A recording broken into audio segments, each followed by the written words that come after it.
Pops తెలియాలంటే first మనం ఏం తెలుసుకోవాలంటే what is a programming paradigm.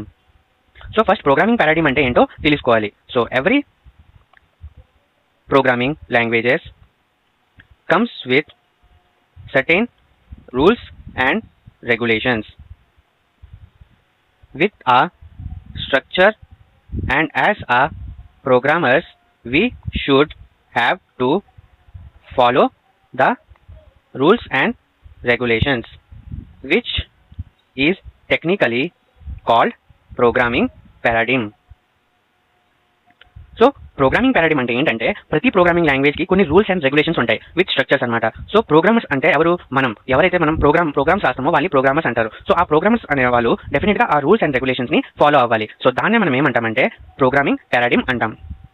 So before C languages the programming languages using monolithic programming paradigm.